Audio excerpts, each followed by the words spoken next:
there.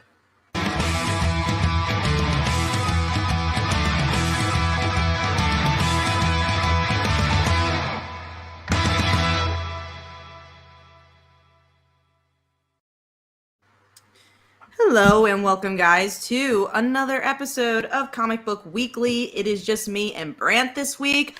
Honestly, we're all kind of under the weather, though, so we're doing it for you guys. We missed it last week, or else we probably would have canceled this week, but we're like, let's do it. We have a lot of stuff to talk about, so I hope you guys appreciate this show extra more.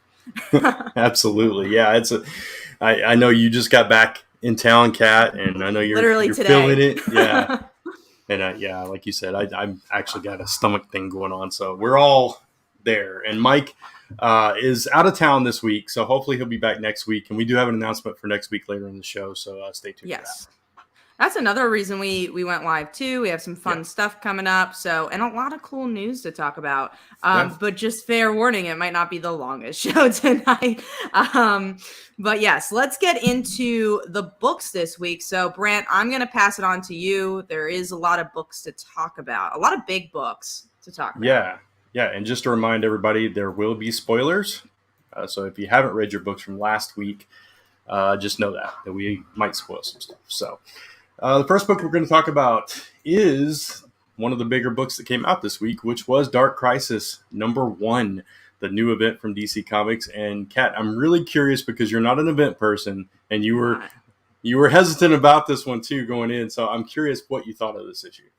I didn't think it was bad. I thought it was like middle ground for me. It wasn't like, oh my God, this is the best thing I ever read. But it was like, okay, kind of set the pieces to where it's going. I liked what they did with John, where we get to see him kind of heading this new Justice League. I thought was very interesting. I thought the art was pretty solid. And I like that this event felt connected. I feel like that's a big problem that both Marvel and DC have been failing at, is their books feeling connected. And I like that there was actually things that happened here. It was like, oh, that happened in Teen Titans, that happened in Batman, and mostly because Joshua Williamson's writing so much. But yeah, I thought it was pretty good. It wasn't like, oh, again, top 5 material for me, but I'll read the next one. I liked it more than Flashpoint, in my opinion. Like, the art's not as good, but I like the story more than Flashpoint. Yeah, Flashpoint's kind of dragging a little bit. I guess is that one of our books? It probably is.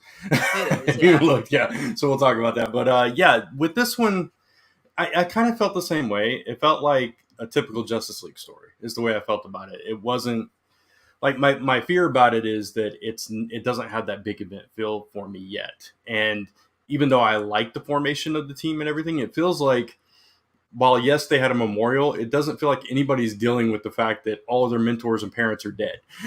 It's just like, Let's go on with life and let's just have fun and join a new team. And they're just very nonchalant about it. And even though John's had time to deal with the fact that his father is gone because he had that whole future thing where he supposedly never sees him again and all that stuff, it just, I don't know. It doesn't feel like he's ever coped with that. Right. So like even in his book and stuff, it's just like business as usual and there's no emotion there. So I'm not connected to their reactions to this yet. So it's taken the feeling out of it for me. I liked, I don't remember if it was the last issue with the Justice League. I think it was the Justice League book. It wasn't this one, where Nightwing kind of explains why he had hope. I thought was interesting. I think it was last week's issue. So that made it feel a little better, where it's like, hey, we live in this superhero world where no one dies. So let's have some hope. And I think that helped a little. But I agree. I want, one of the big problem with these events, and I think my biggest problem with Dark Crisis is that, nothing feels like there's any weight. That's a big problem with Marvel and DC right now. Nothing has weight anymore. That's it. It's like, I know in comics, we know everybody's going to eventually come back. That's just, it's never been this bad. Right. So you still have to feel like that fear that, oh, well, maybe this is the time, and I don't feel that here. So that's, like you said, there's no weight, there's no consequences that I feel coming from this. And again, it's tapping into the whole multiverse thing, which we've dealt with over and over and over again over the past several years. And I'm just kind of numb to it. Yeah. So unfortunately, it wasn't like, I agree. It's not in my top 5, but I did enjoy it. I enjoyed aspects of it. I will keep reading it. And I'm curious about what the team actually ends up being. Because, they made a little joke about it in this issue. So we'll see what happens with that. We do have a couple of comments before we jump into Okay. the next thing. So Mike, of course, says hi. Thanks, Mike, for stopping by. What's I know up, you're on Mike? your vacation, so that's nice. And then also, I actually did watch episode 1 because this is just a show I'm very, very excited for. Miss Marvel.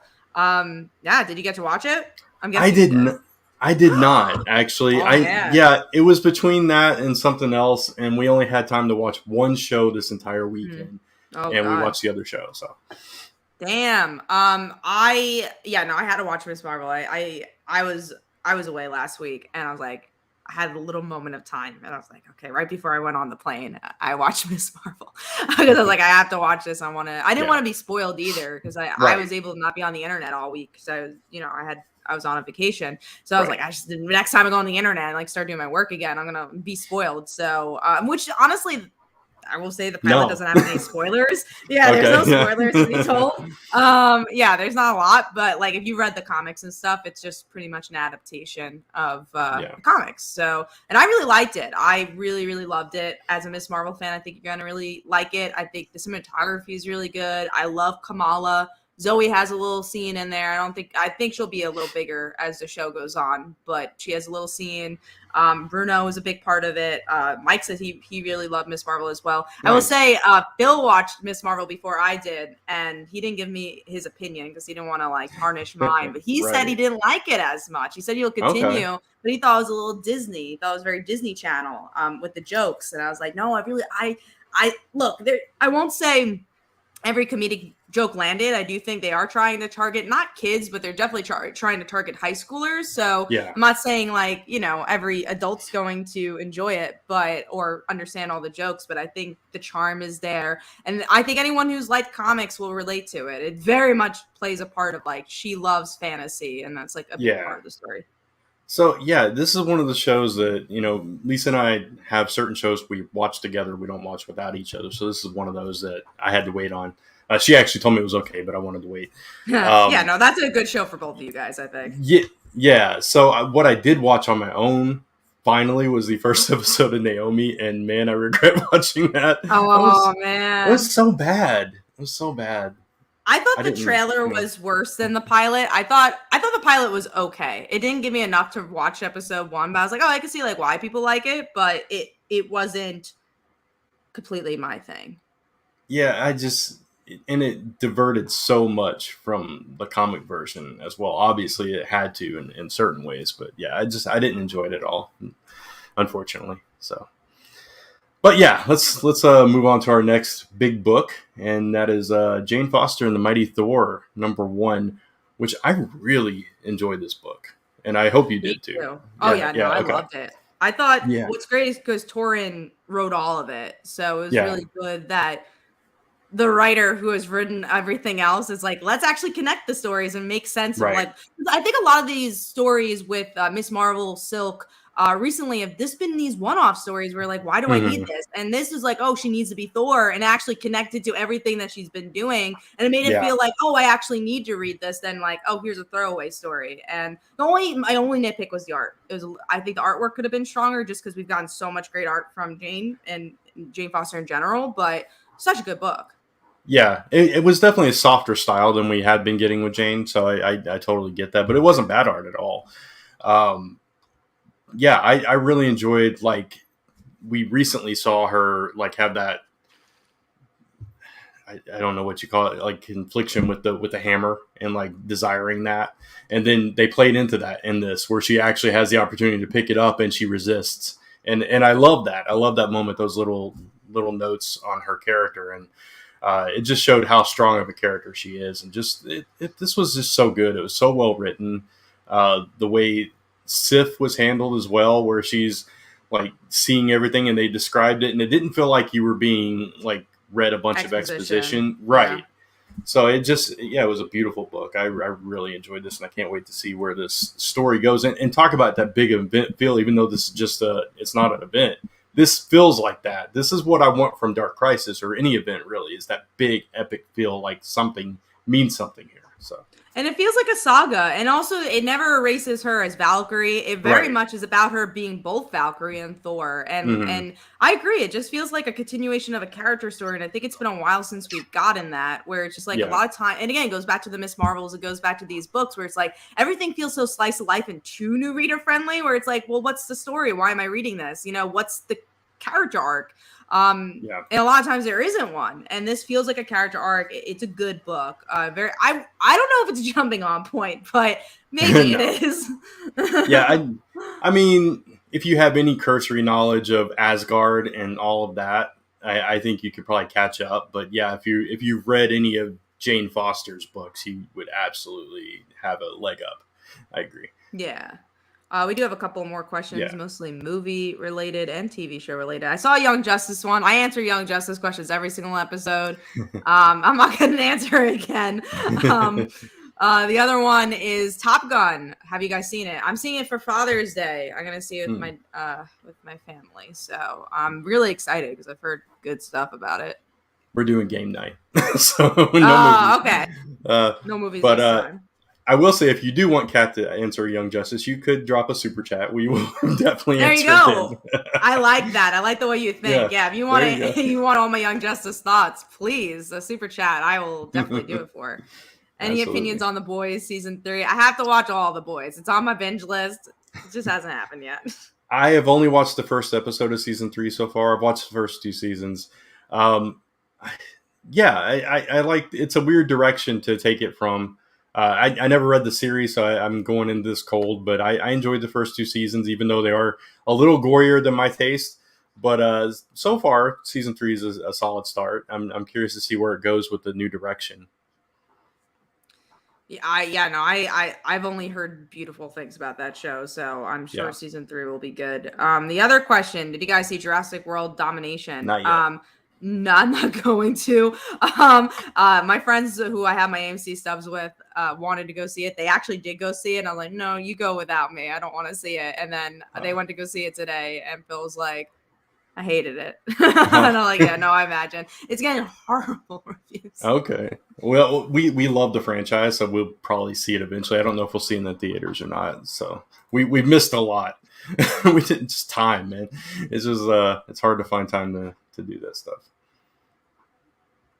We do have a comment about Miss Marvel. I'm just going to read the comment because we already gave our thoughts about Miss Marvel. But their only main criticism is that Nakia is being sidelined in terms of screen time and Zoe's bullying being real toned down. I think the reason they're toning it down is because like she's going to have a bigger role and probably be friends with these characters. I feel like in issue 1 of Miss Marvel with G. Willow Wilson's run, I don't think she knew the arc that she was going to play out with Zoe. So she was like mean and like a lot of mean stuff she said. So this time they know where they're going with it. And I just don't think they want to make her redeemable. So I think that's why they try to like lessen the meanness a little bit. Yeah. No, I totally get that. So, man, a lot of questions about TV. We can't answer all of these. Just know that we watch some stuff. We don't watch other stuff. So yes, exactly. Well, let's get into the, what were you going to say? Yeah, no, I never mind. It's fine. No, say it. It's not really. It was about an Umbrella Academy. Somebody asked. Hey, it's all right. Yeah. It's the Axic. The floor is yours. I've seen the previous seasons. Yeah, I'm excited for the next one. So. And then we do have a Stranger Things season 4 question, and only because Mike answered it. I have the last episode still to watch, but I've watched it pretty much. I haven't watched any season 4 yet. We wanted to binge it, so we got to find the time to do it. Yeah. All right, back to comics. Yeah, next book, Mighty Morphin, number 20. We're leading up to ties into one of our news stories, issue 100 of Power Rangers. So, yes, we are. This was, this was. I mean, it was a decent issue. I think this was a better issue than the last couple in this particular series. I get them confused all the time, but Power Rangers is the space one, right? And Mighty Morphin is the Earth-based one, So, it was mostly a battle issue, but I like the culmination and kind of promising that everybody's coming back together after that and kind of highlighting Rocky a little bit and showing his worth. I like that instance. Yeah, no, I thought the character work was better here. I still hate. I don't want to use the word hate, but it's not My thing is the art. The art is really not my thing. I did not like it, but I do like the story, and I'm excited to see where it goes. But I do think the space story has been better. Yeah, which is weird because the last arc it was the other way around. Oh yeah, but Ryan was writing both of them, so now it's a new writer. Yeah. So hopefully, once they all come back together, it'll be a stronger story. So we'll see. The cliffhanger shows that they're going to be connected because it was the death of Jason's mom. So right, yeah, very very sad. Hopefully, it's not just a down issue though. So we'll see what happens. All right, so that brings us into our number 5 picks, which I will be honest, I'm still in the middle of ranking mine. I haven't really picked my number 5 yet, so I'll let you go first. Why don't we go back? Yeah, we'll go back. My number 5 was Poison Ivy, so it's our main topic, so we could talk about it. I thought I was going to like this a lot more. You know, speaking of G. Willow Wilson, I really love her writing, and I love Miss Marvel. I like this. I like, obviously the big topic is Poison Ivy going to die. That was like a big cliffhanger of this issue. But I don't love the idea of like her still skeeting around of, am I a villain? Am I not a villain? And you had to read the Batman backup to understand this as well, which I don't recommend for an issue 1. It was very not new reader friendly, which again, for people like us, it's fine. We could jump in. But for people who maybe like the Harley Quinn show and see a Poison Ivy issue 1, they'll be completely lost. So I just thought it was okay. I also thought the interiors would have been a little stronger because these covers were so gorgeous. And I know it's my number 5. I didn't hate it, I promise. But I just expected more. I still liked it. I still want her in issue 2, but it was just okay for me. Yeah, no, I get that, and I kind of agree. I did enjoy the story. I enjoy the love letter, or not really love letter, but goodbye letter to Harley, presumably. And, the flashback on their moments and kind of her reasoning behind this, losing that part of herself. But yeah, I agree with you. If I hadn't read that backup story, I would, even knowing everything I know, it would have been like, well, where the heck did this come from? She's just like, okay, now she's off on this mission to, kill herself or whatever, and everybody else with her. But still, it was interesting, and like the cliffhanger of like the rotted person moving, so something's happening with that, so they're not as decomposed or dead as she thinks, and there's gonna be repercussions of this whole thing. So interesting story, and I'm on board, but I totally get your nitpicks with it. Looks like we do have a super chat. We do. It's not about Young Justice, though. It's Supreme Omega. Thank you so much for the super chat, $5. I don't know. I feel G. Willow Wilson always knew what she wanted to do with Zoe, even from the start. Because if you reread the first issue, she was always gay for Nakia. I could see that. I could definitely see. I in my opinion, I think they like worked with it. Like I feel like it was something that she like kind of accidentally wrote and discovered as she was writing. At least because it was a while for her to like reveal that. That was a long time into the series, so I mean, but you never know. It's a question for the writer. Yeah, I mean, and that's definitely possible. We know, when you're writing a story, sometimes the characters start writing themselves, and you just kind of have to follow that character in that arc and maybe change your plans. So who knows? It could have been either way, but I could see that. We do have a couple comments from Mike about Poison Ivy. I thought this was okay. I actually wish Harley was not in the book. Yeah, I feel like they didn't utilize her that much. So either do something with her or don't, And then he continues, I had high expectations for this book because of the last Poison Ivy series. Yeah, I get that too. I'm just, I don't know. We'll see. I'm kind of a wait and see at this point with that book. So we'll see how it goes from here. I'm still torn on my number 5, but I will just like throw this, not definitive, but I'll just throw in the You could always change your mind. Yeah, the Fortnite X Marvel Zero War thing. Because I like Fortnite. I like Marvel. I don't think it was as strong as the Batman one. But it was still fun, and mixing those two worlds is fun for me. And they reference things that happen in the video game when the Marvel character showed up. And there's always a story that goes along with every season. So I enjoyed those aspects of it quite a bit. So there you go. My phone in number 5. Which those were actually the next 2 big books we were going to talk about. Funny enough, I did not even realize that. Yeah, so Twig number 2 is our next big book. I'm the only one that read it here. Mike probably read it too. Maybe, I don't know if he dropped off or not after issue 1. This was fine. It was typical Scotty Young fashion. It's got a certain direction it's going towards in the beginning, and then it kind of veers off and throws you for a curveball, and then you don't really know what exactly the purpose of it is, but it's these weird fantastic worlds and all these quests. And by the end of this issue, we find out the person he's supposed to get his quest from is dead, and now he has to go to the moon. So it's one of those weird, bizarre Scotty Young books, but I enjoy it. The art is fun. It's nice little fantasy romp. I'll stick with it. So that brings us to our number 4s, and I do have my number 4 actually. That's good. Only number 5 was hard. Yeah, exactly. Which was Multiversity Teen Justice number 1. Oh man, that was so low for me. So I'm excited really? to hear your thoughts. Yeah, I enjoyed it. It was just fun Teen Titans style book with basically gender swaps all across the board, which I thought was a fun idea. You still get the like the Superboy, Robin stuff with the Supergirl and Robin, dynamic there. So you get a little touch of that. You get humorous Flash character. All your stereotypical Teen Titan characters were here, and it was just fun team stuff. There wasn't much to the plot in this issue because they just discovered what their actual villain was towards the end of the story. But you get your entrance character with the pink haired girl that came in that is staying at the Church of Blood, and so that'll tie in, and she interacts with the Teen Titans. So obviously there's redeemable qualities there. I don't know exactly who that character's eventually going to be, but I enjoyed it. I thought the art was solid too. So what didn't you like about it?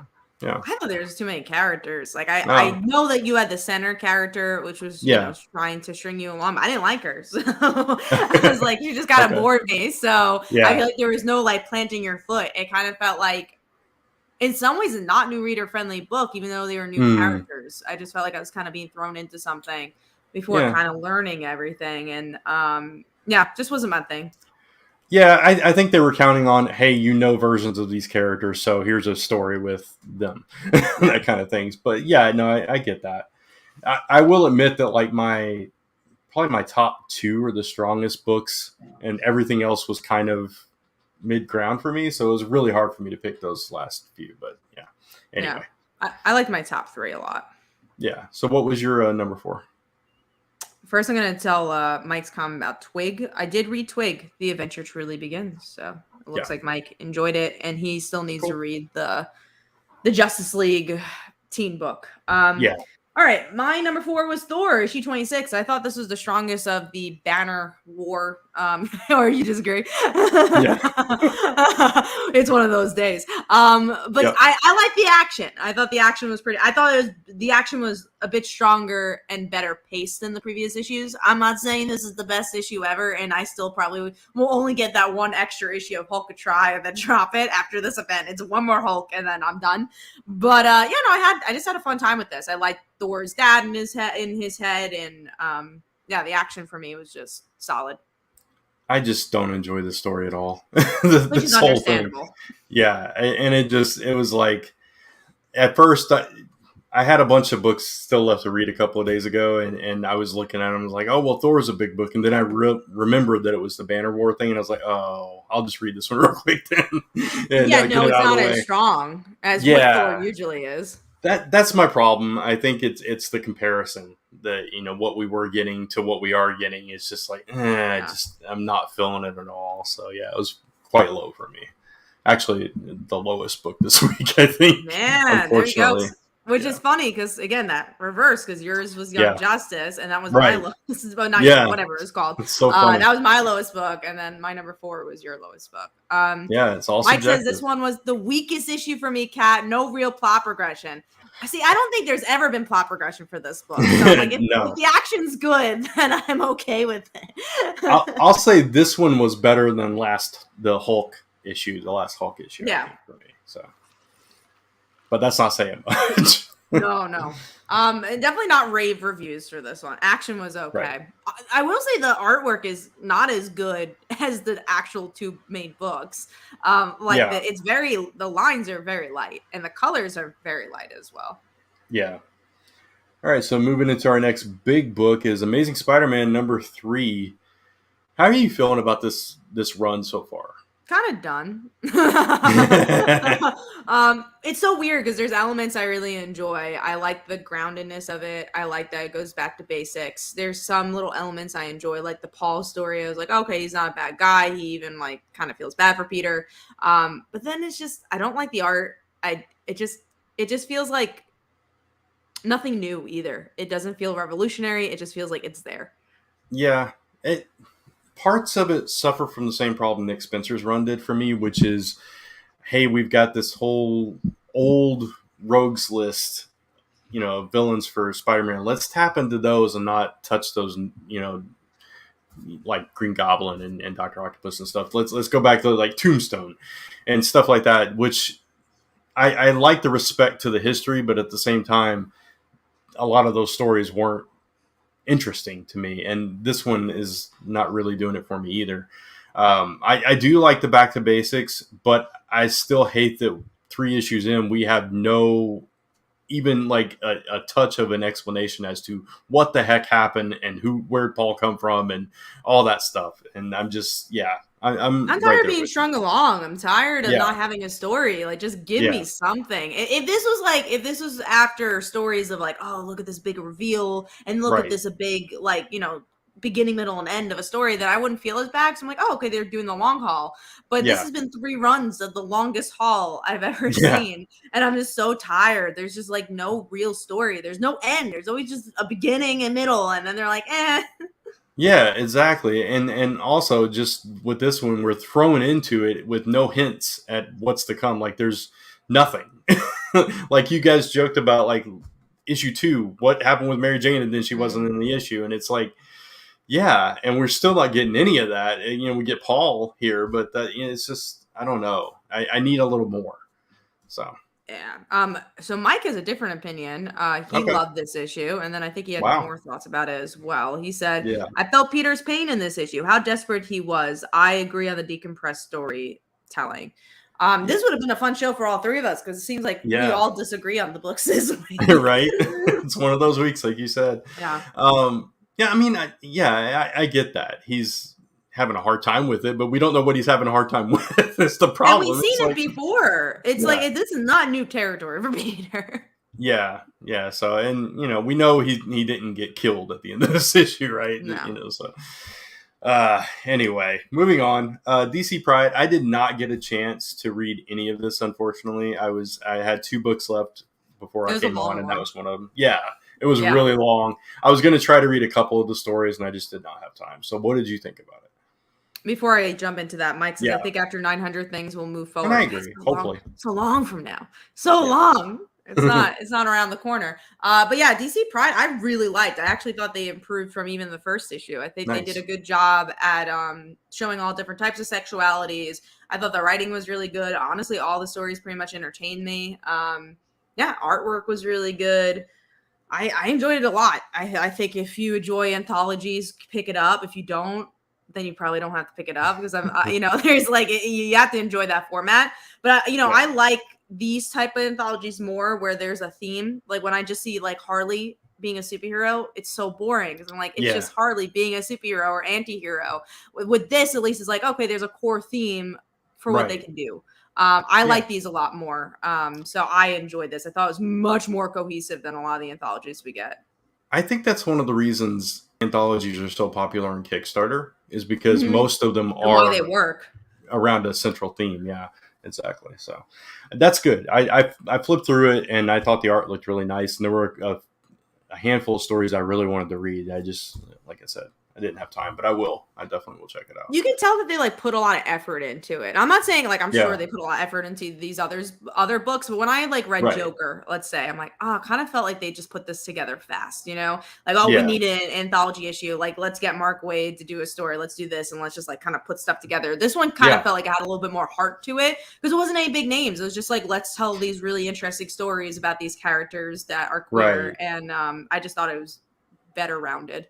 Yeah, that's good. That's great. I'm glad to hear that. All right, so now we're up to our number 3. Mine's a book we already talked about, which was Poison Ivy. So what was yours? Mine was Dark Knights of Steel, issue 7. Nice. This one doesn't move the plot that much, which is why it's a little lower, but I enjoyed what we got. The action was really good. Yeah, and I enjoyed the Ma Pa Ken stuff. They were like part of the army, was interesting. I just enjoyed kind of the character interactions most of all. It really is a point A to point B issue. There's not much to say about it, but I mean, there was the reveal with Jacob. You know, he's alive, and that was interesting, and you know, kind of points to the subterfuge and lies and deception and war. I don't think Supergirl really killed anybody. I really do think it was like Martian Manhunter. I truly believe like that's what's going on now. It's definitely Martians because he keeps seeing green people, Bruce, in this issue, and I think that's what he was dreaming of. I think it is Green Martians led by Martian Manhunter, which is interesting. It's a different direction to go. I love that the Kents basically are raising the Teen Titans, which was really cool. Race being Etrigan is just like perfect. You know, I there's elements of this book that I just still love. I agree it didn't move the plot along, but those little things that we got in this issue, and Bruce, you know, coming into his own and stepping up as Batman, basically with his Robins now, and now we have 3 kingdoms at war instead of just the 2. So it's going to be interesting going forward at this point now. So I'm excited to see what comes next with that. They're definitely building a mythology. Also, there's a Robin within the Amazons, which it wasn't Stephanie. I thought it was Steph because it's like, oh, that's the only one we saw. So it looks like it's going to be Cassandra probably. Yeah, which is that's interesting, especially with the ties to the Titans too. So, oh no, is it it's Bats. I'm thinking Cassie. Yeah. Cassandra. So, gotcha. Cassandra Cain. Too many familiar names. There was too many Cassies in the DC universe for sure. Especially like young heroes. There's Cassie Sandsmark, but then you have Cassandra, and then you have Sissy from the Young Justice. There's just a lot of those type of characters. We do have a question from Supreme Omega. This is about Ms. Marvel, MCU. I wonder if the reason why they toned down Zoe's meanness is that the show doesn't have time to fully adapt Zoe's comic arc, which took 4 years to tell. No, it's 6 episodes. I think they want to reveal that she's gay. So, like, I think they want to like get to that point probably by the end of the season. Right. Yeah. They don't have, 22 episodes to tell the story. So no, that makes sense. All right. So our next big book, we actually already talked about both of them, Thor and Multiversity. So we can move right into our number 2s, which mine actually was Dark Knights of Steel. So we just talked about that. So. And mine was Jane Foster. I already talked about it. Nice. So moving right along, Flashpoint Beyond, which we kind of mentioned earlier in the episode. I just don't care about it. You don't care about it because I'm so done with Flashpoint. This is so many years ago. I just don't care anymore. I'm enjoying it, and I enjoyed the tease of Dr. Manhattan coming back into this. How many times are you gonna tease this boy? I know. Like we've seen the tease of that. We read all of that Doomsday Clock, which amounted to nothing. I was like, I'm so tired of being teased. Yeah, I get that. I love the Flashpoint world, and I'm curious to see why it's back too. And like, it's interesting to me that Thomas is going around like none of it matters when it's not that future or that reality didn't happen. It still exists in the multiverse. So it's him being nonchalant about this is obviously going to have some big repercussions, or it's just going to amount to nothing again and just disappear. And so we'll see. But I'm enjoying it. I think I'm enjoying it a little bit more than you. But I agree, it's not as strong as I'd hoped it would be. But I do want to see if Dr. Manhattan actually does come back. And if they do just tease him, I'm never going to believe it again. So. Until the next time. The Doomsday Clock 2. They're like, all right, let's get it. Yeah, no, Right. I think I'm dropping that one. Unless it's like Mm, this week, I just kind of got it because I thought I wasn't getting that many books, and then I ended up getting enough books. So I was like, oh, yeah. all right, whatever, I'll read it. And then it all depends. If I have like 5 books, I'll read it again. If I don't, Right. I don't want it. Gotcha. No, I get that. All right. So our last big book is Savage Avengers #2. Speaking of books done with, I am done with this one. I didn't like the first issue. I Hmm. wasn't a fan. I didn't love the first issue, but it was enough to intrigue me for the second. But yeah, I'm just not connecting to it at all, and it's the kind of exposition that I'm personally not drawn to. It's the explain everything to you as you're looking at it, and it feels very old school to me. It's just not my style of reading, so yeah, it's just not my thing. So unfortunately, I'm dropping that one. We have a couple more comments here. So Mike says Flashpoint is awesome. So again, all different spheres of the Flashpoint thoughts. Love Penguin teaching the kid how to use guns and I did bombs. like that. Yeah. Yeah, that was probably the better part. And then this is Tevia's question. Do you believe Flashpoint and Dark Crisis will mean anything? I thought you were gonna ask if they were gonna connect. That would I'm be going to answer that question. Yeah, no, that's not going to happen. Will they mean something? Look, Discovery just bought DC. I don't think it's going to yeah. mean anything. They're going to be making more changes, so no. Yeah. Flashpoint, I don't think will mean anything until somebody picks up that thread later on and decides, hey, I'll pick this from that and do something with it. But as far as impacting the overall multiverse, probably not.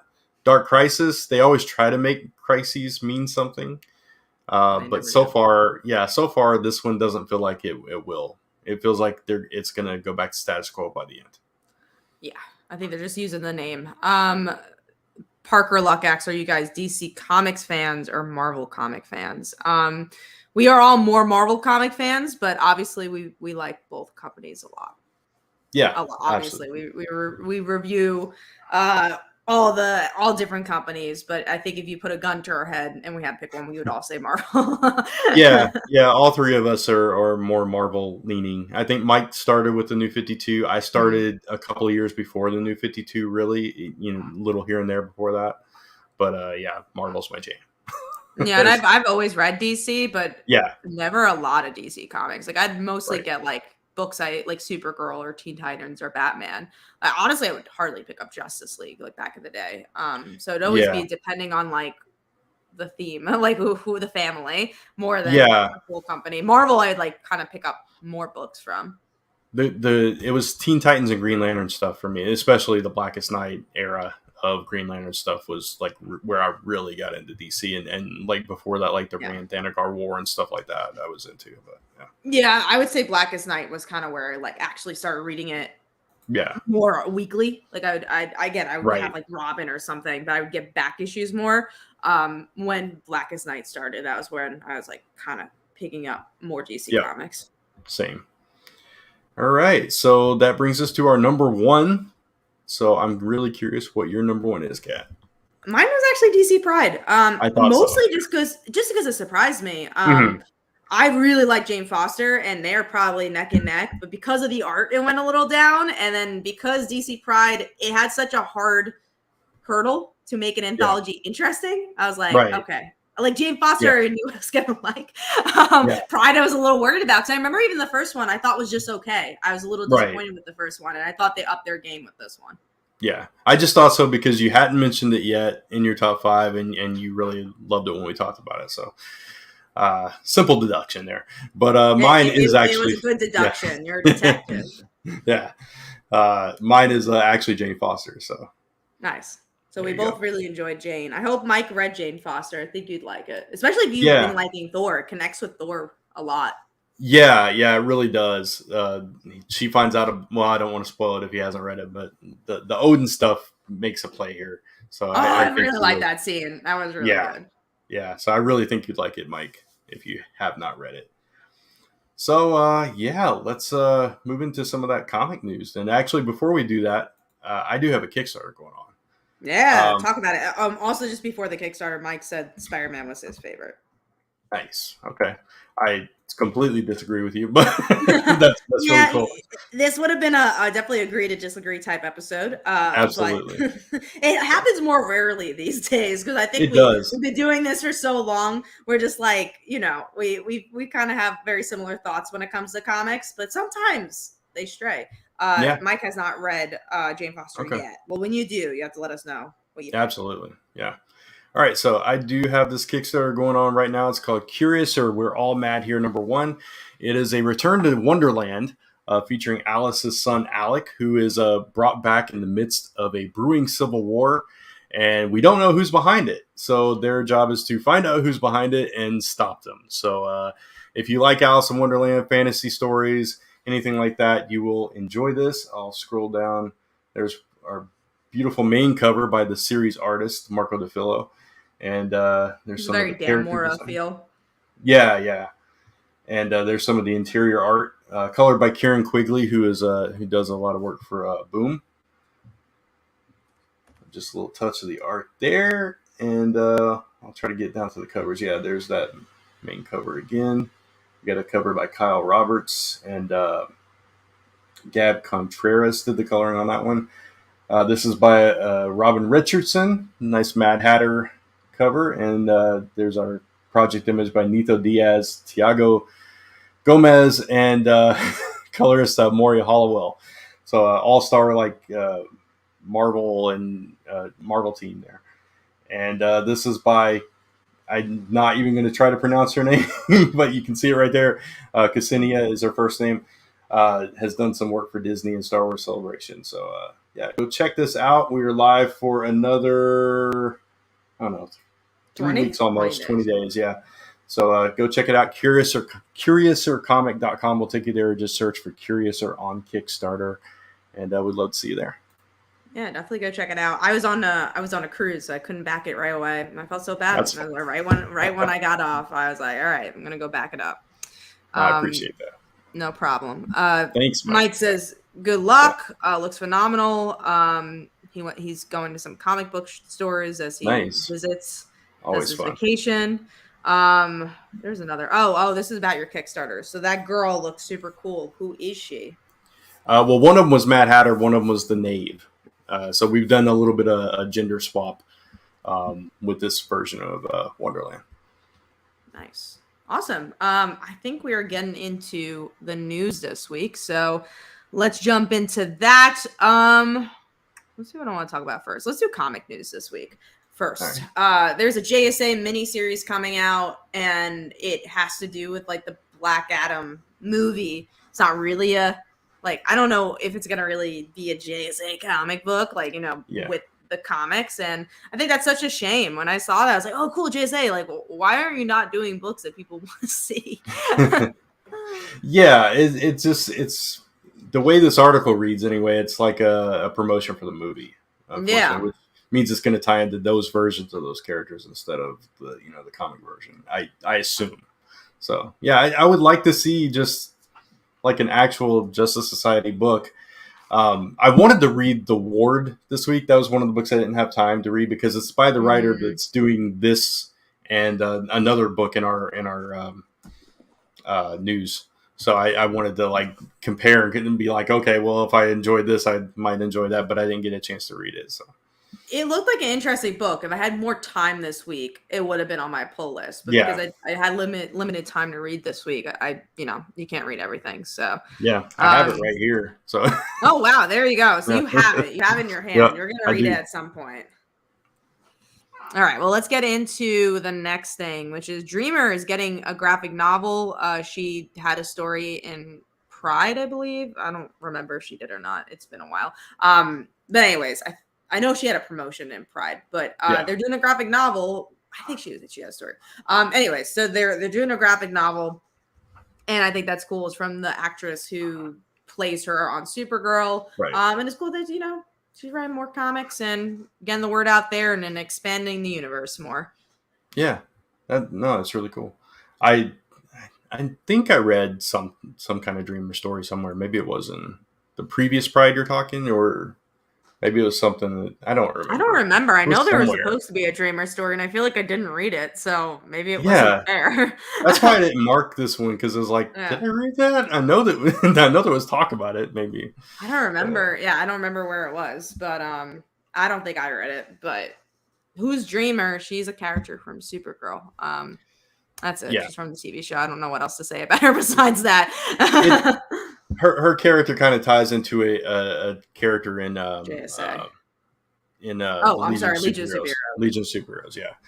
So She was in the previous Pride comic. There we go. So yeah, that's what I was thinking. One. Yeah, that makes sense. Okay, because I knew I saw an ad in this one, but okay. Yeah. Let's go into the next thing, which is Patton Oswalt makes create her own book, which is cool. This is like, big actor who loves comics. We know that for a fact. Like, he genuinely loves comics, and it's cool he's making his own create her own book, because we see so many actors that do it, and it's just like they're doing it because they want to make a movie, and this is a great way to make a movie because it's the IP, the intellectual property. It's a better way to pitch it to Hollywood. So that's why they have their names attached, because they want to make the movie. But like, he actually wants to make a comic, which is cool.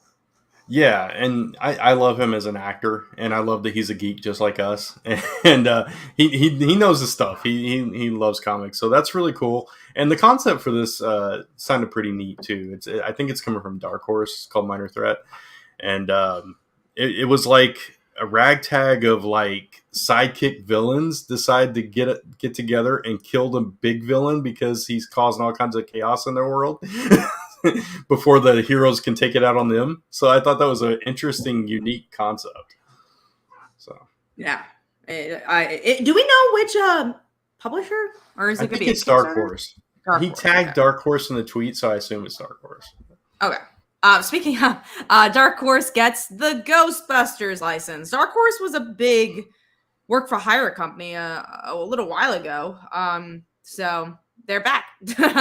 Yeah. It's so interesting when we got that news that they were starting to lose all these licenses. It was like, I wonder where this is going to go, and that's going to go. And then it happened so fast. And it's like, okay, this person's got Transformers. They got G.I. Joe, now Ghostbusters. And it's crazy. But this, the version they're doing ties into the movies instead of like, comic lore. So it's, that's cool. I really like the Afterlife. So that's neat that they're tying into that. Yeah. And it's going to be more canon. accessible. Yeah. Ah, cool. Yeah, I think that a lot of Ghostbusters fans will enjoy that for sure. Yeah. Next up, we got Titans miniseries coming out, but it's very much in the vein of that other Titans miniseries. That's more about the HBO Max show, and I didn't really like that, so I'm not going to pick this up. Yeah, this is also written by that same writer who's doing the JSA. Oh, so yeah, okay. And the Ward. So that's I really wanted to read the Ward, so I'd have something to talk about here. But yeah, I didn't. It was Titans United, I think, is what it was called, the previous one. Yeah. I did not like that. I dropped it after the second issue, I think. So I'm not really excited about this one either, sadly. So moving on to Miss Marvel and Red Dagger get a digital comic, and it goes back to my story of nothing seems like they're actually progressing a story for Miss Marvel. It's just because Red Dagger shows up in the show, and I'm like, I don't. And then also, it's just a digital comic too. I don't even know if it's gonna be physical, so yeah. I'm disappointed with that. Miss Marvel has so much story to tell, and they're just not trying to tell it. Yeah, more so than that, this is like the first part of like this love series where they're just like focusing on different couples. So that's what this whole thing is, and it's interesting, but being digital and being just one-off stories, it's probably going to drop completely off my radar, sadly. So. Mm-hmm. All right, let's go on to, unless they do like a Wiccan and Hulking thing, because they're releasing that physically, then I'd probably pick it up. Yeah. Okay. Right. Moving on to Ryan Parrott leaving Power Rangers. Very sad. But Ryan has done so much Power Rangers, and he's done such a good job with the franchise. Got Brant into Power Rangers. That is a testament in its all. And I'm curious to see who's going to take over. I'm very interested to see where this franchise is going to go after. Yeah, me too. And if I'm as invested. Yeah, for sure. I have to say it's Ryan Parrott's writing that really sold me on the Power Rangers universe. Because, I've talked about it on the show. I'm not going to go into whole lot of detail about my history with Power Rangers, but I didn't love the franchise before I started reading his work in it, and he just changed my mind completely on everything in that world. So I'm curious to see if the new creative team can keep that for me. So yeah, I haven't loved this newer writer for maybe because it's the art too. So we'll see how the other. It's a little of both. Goes. Yeah, it's just not quite as strong. I'm not quite as invested. Yeah, but we'll see. I agree. So the last news is that Superman's returning to Earth. To die? Question mark. Who knows? But I have not been reading the Superman Action Comics, but I've been hearing really good things. I feel like this is a good jumping on point. I'll probably pick it up from now. From that story. Yeah, I haven't been reading it either. So I've heard the same thing though, that it's a really strong story. So I just didn't want to jump in the middle of it. So this will be a jumping on point for me too. But it's I assume this takes place after Dark Crisis. I don't know where. Who knows, right? Where it falls in. So the big problem with Dark Crisis is that where it's exactly. What? Where Superman's still around there? Why is he dead in this Dark Crisis book? All right, so moving on to some media news. I actually did not see the Black Adam trailer yet. I was a bad girl. I haven't seen it. You mean I saw a trailer and you didn't? This is did. Mark the date, people. This never happens. I'm always the one that doesn't watch something. 2022. The next time it happens is June 15th, 2023. So I really enjoyed this trailer, honestly. We got our first look at the JSA in full here, and they looked really cool. Atom Smasher, I think is his name. He's giant and stomping through the cities and stuff, and Hawkman looked really neat. And the vibe of the movie is what I clung to in this trailer, because it reminded me of Thor, where it's very serious. Black Adam's a very serious character, but because it's The Rock too, you get those little notes of comedy just here and there. He's beside a truck of civilians and they're like, what the heck is going on? And he just taps on their window, and it's nothing really, but it was funny. And, it's just one of those things. And it reminded me of that first Thor movie. So it got me more excited about it. And it just looked really good. I'm really happy for this one so far. So we'll see if it holds true once I actually see the movie. We will see for sure, especially with DC. Primo Omega asks about Ms. Marvel. Thoughts on Kamala's other lesbian bestie Viv finally dating a girl in a one-shot comic? I didn't even know that happened. So Marvel really hid that one. I don't know which book it was. I don't know either. All right, so next is Sandman details. You wanted to discuss Sandman.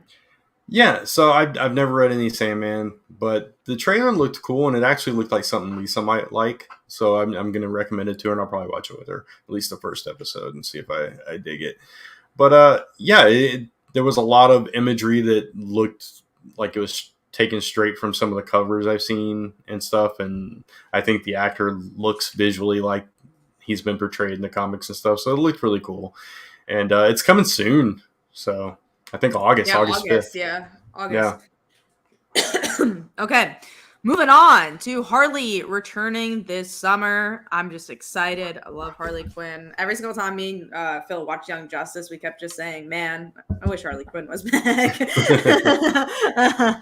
So, yeah, I like Harley Quinn more than Young Justice. If you didn't do the super chat, that's my answer about Young Justice. But moving on to the other wild good news piece this week. The Joker has a sequel, as we know, is going to be a musical, and guess who's playing Harley Quinn? Lady Gaga. And I was like, whoa, that's the funniest joke Joker has ever told.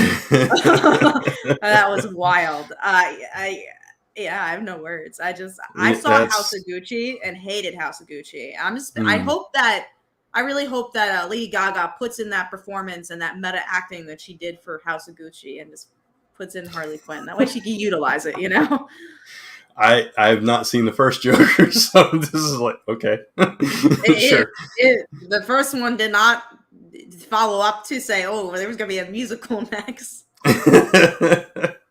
They're doing some weird stuff with this franchise. Yeah, I don't know. That's an odd direction to take it, but y'all go for it.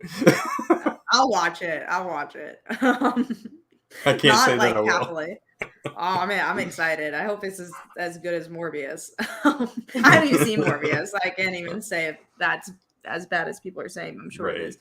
I don't like the idea of Gaga playing Quinn, but she's still a good actor. Yeah, nothing against the Lady G. We love Lady G. I just don't like her in House of Gucci. I didn't think it was a good movie. And I think this is a weird choice. I mean, it's like a joke. It's like the producers are like, she had that really cool song, Bad Romance. Bad Romance. Joker and Harley have a bad romance. Let's put Lady Gaga in the movie. Honestly, I think that's all I can think of. I think that's Yeah. I love to be a fly on the wall for this one. Right. How did this go through? I don't know. Maybe it'll be the best movie we ever saw, but I didn't like Joker once. I don't think that's gonna happen. Or the best movie I never saw. Oh, exactly. Best movie you never saw is probably what's gonna be. But that's all the news. So we're gonna go to the most anticipated for the week, and then we do actually have a book we want to talk about. So I'm gonna pass the microphone to Brant on this one. I know I'm getting the book. I'm sure Brant's gonna get it. I'm excited for it. Yeah, so the best Archie comic ever, I assume, is what you're talking about. It Which is. we had Ruben on a few weeks ago talking about this book, and now it's finally here. It comes out tomorrow, so I'm definitely going to check it out. It looked really cool.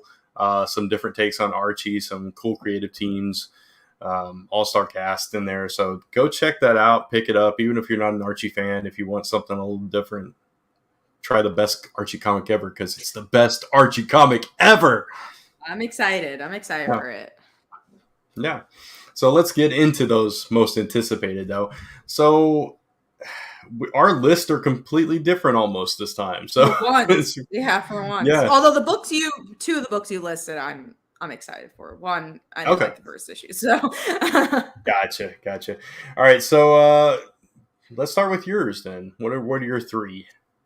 So my number 3 is Radiant Black, just because it's Radiant Black. I'm very much enjoying the series. I think this arc's a little slower than the previous, but also think about the first arc. It took it to like issue 4 or so to really ramp up. So I'm not too worried about that. And then Power Rangers, because like we're just talking about like the death of Jason's mom. This still Ryan Parrott writing. So very excited to see where that one's gonna go. And then DC Pride Tim Drake. It's mostly a reprint, but there is like almost I think a 22-page story or so that has Stephanie finding out, or at least them talking about the whole bisexual thing. So okay. Yeah. I thought it was all reprint, and I was really confused why I made your list. I was like, oh yeah, no, there's a reason. There's a reason. Okay. You get the collection, but also you get Stephanie Brown stories. Okay. So I was happy for that. Yeah, I did not realize that. So that okay, I might have to get that now just for that story.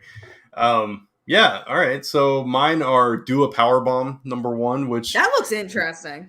Yeah, and Mike will be happy because I think it's the team from that book that he liked that I didn't read. I don't remember what it was called. But I know what you're talking about. Yeah, same creator. Yeah, but it's got a wrestling theme too. I'm going to try it at least. So. And it's a cool name. And then 8 Billion Genies #2, which I'm assuming you didn't like the first issue. Didn't love the first. I didn't hate it. It just was like, like I don't really know where this is gonna go, and not a positive way. I didn't think there was like a hook for me. I get the plot. I thought the plot was interesting. I think it was too many characters introduced at once where you didn't know who the main character was. So I was didn't really attach me. And also I didn't love the art. Yeah, I get that too, and I assume the bartender's maybe the main character, but I'm not sure either. Yeah, I want to know like if there's more to this than just hey these genies show up and you get a wish, and I'm still curious why somebody didn't wish for 1,000 more wishes or something, but that's what I would have done immediately. Like okay, I wish for like infinite wishes or something like that. But yeah, I'm curious about it. But anyway, my #1 is Radiant Black. This is, I don't know. This reminds me so much of Invincible. It's not the same type of story as Invincible, but I have that anticipation for this book like I did Invincible. So yeah, for sure. I agree. Yeah. All right. So those are our most anticipated. Yeah. Those are the most anticipated. We kept it short, so hopefully you guys enjoyed. So let's go to John Lineham. Yeah, next Yeah. week. So, Brent, you do all the stuff you wanted to talk about and also next week's show. Yeah, so real quick about next week's show, we are going to have a guest on with us next week who is an old friend of mine. I'm hopefully I'll say his name right. I've gotten it right once. DJ Keavakani. It's Hawaiian, so I don't pronounce it properly all the time, so I apologize that. But DJ is going to be on the show. He's got a Kickstarter. His first ever Kickstarter actually is live right now. It's called Exilion, the Creed of Nighthawk, I believe is the title. But he'll be here to talk all about that book, which is successfully funded. So congrats on that, DJ, and we look forward to chatting with you next week. So tune in for that.